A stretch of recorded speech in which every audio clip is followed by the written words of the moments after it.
noise around us feels louder than ever. Everywhere a pull to take sides, to draw lines.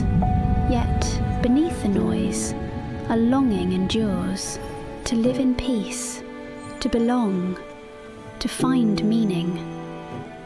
So what do? Withdraw? Resist? Choose a side? Or could another way exist? One that begins with a simple truth. There is no other. The pain of one is the pain of all.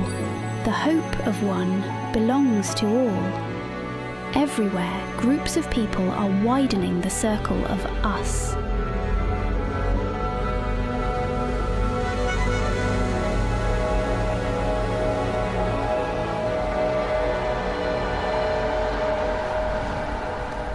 You can't know what to do unless you know what story you're a part of.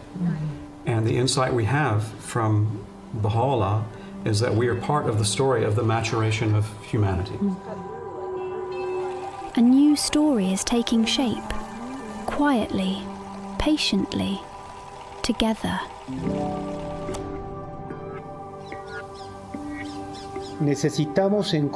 We need to find different ways of relating to each other that do not feed into cycles of violence. We must strengthen the communal sense. People are learning to move through life not as isolated individuals, powerless before the problems around them. They are acting together. Amidst so much material and emotional ruin, we have also witnessed something luminous. The crisis has enabled many to set aside habits of individualism and revealed our capacity for genuine mutual support. It's easy to assume disaster brings out self-interest, but we actually saw the opposite. Generosity was everywhere, and it gave us a lot of hope. What appears in times of trial is the same spirit of service taking root in daily life. The habit of learning to serve together. A young person who serves, reflects, and studies carries that same spirit into every space of life. What distinguishes youth from other stages of life is their courage, flexibility, and energy, along with their eagerness to create social change. Education is a means to learn how to be more noble, how to be gentle. It teaches us to be practitioners of peace, through knowledge, through empathy, through trust.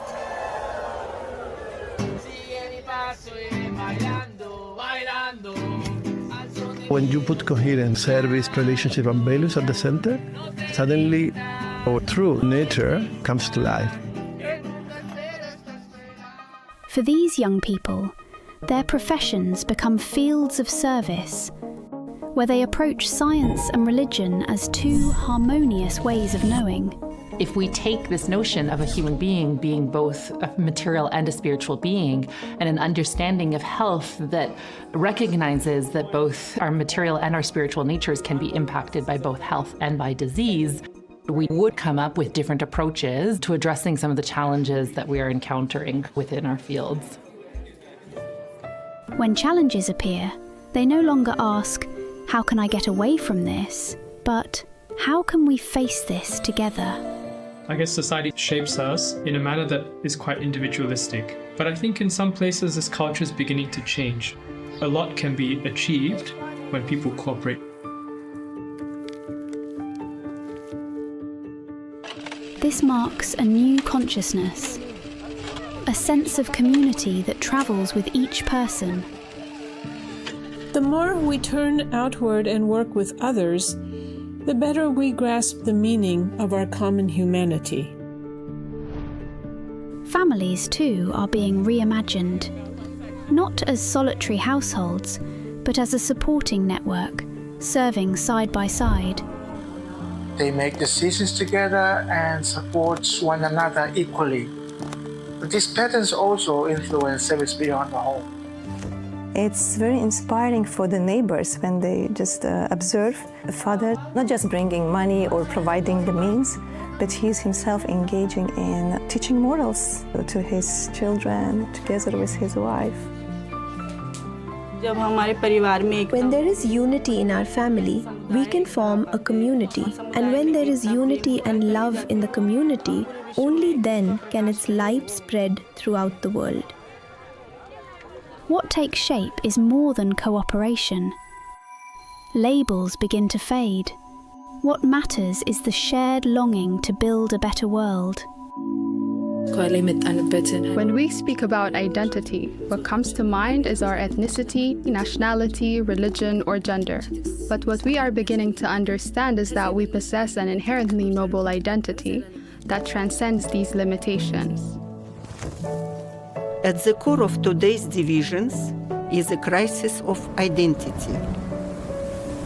The Baha'i teachings offer another way, a spiritual identity that sees humanity as one family. To foster unity, the very notion of leadership itself is being reconceptualized as a sacred trust, an act of humble service. We often think of competition as necessary for progress, but does it inspire us to help others prosper alongside us?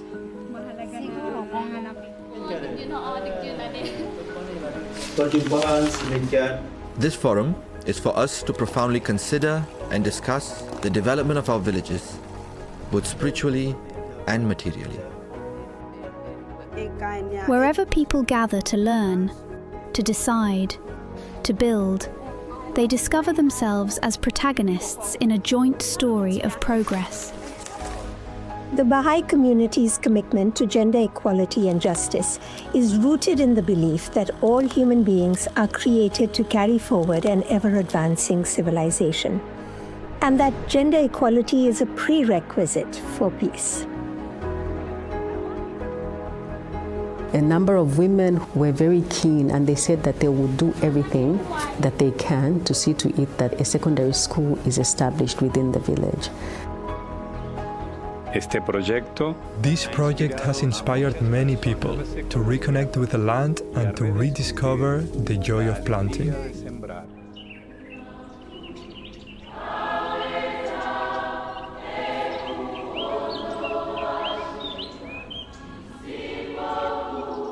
Render our souls joyous and happy through thy glad tidings, O Lord.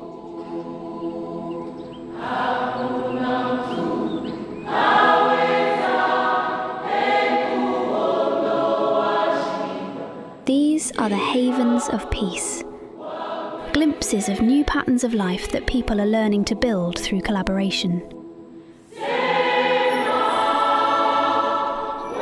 Ang Pambansang Baha'i House of Worship.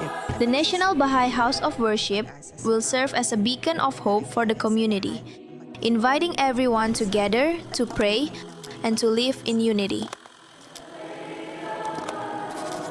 Arts festivals have reinforced people's belief in generosity of friends and strangers alike.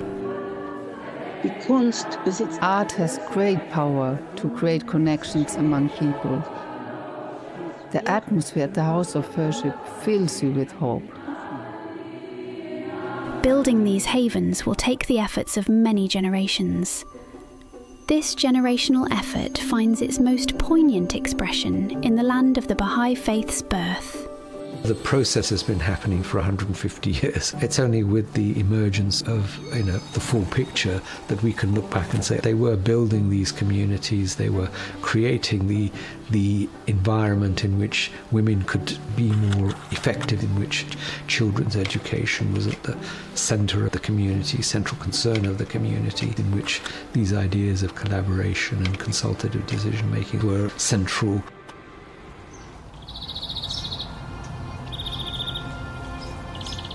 To nurture these patterns requires more than plans or programs. It begins in the heart. Every time I come here, it's just like to be able to remember how it feels to feel peace and joy and love.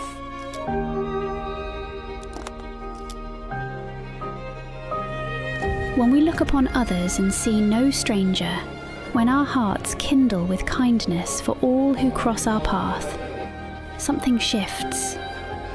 If there is joy, there is also hope. Hope helps you find joy. This is the beauty of this place, the diversity of people coming together to bring people together for peace.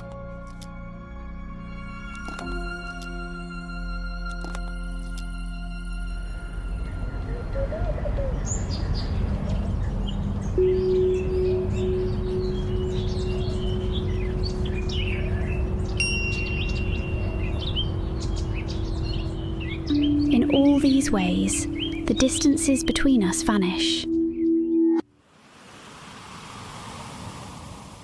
And on the same ground where difference once stood, we learn to walk hand in hand.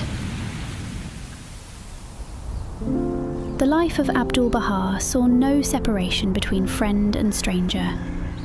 Now, as his shrine rises, it stands as a gentle invitation to nurture spaces of belonging and shared purpose.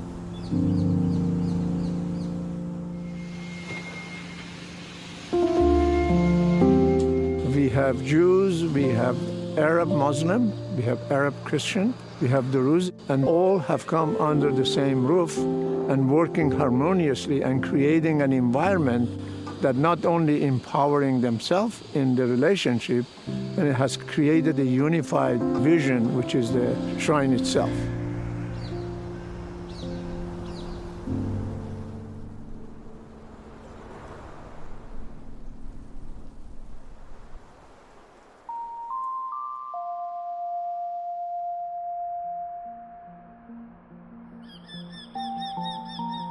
Humanity's story is not one of decline, but of awakening, of maturing.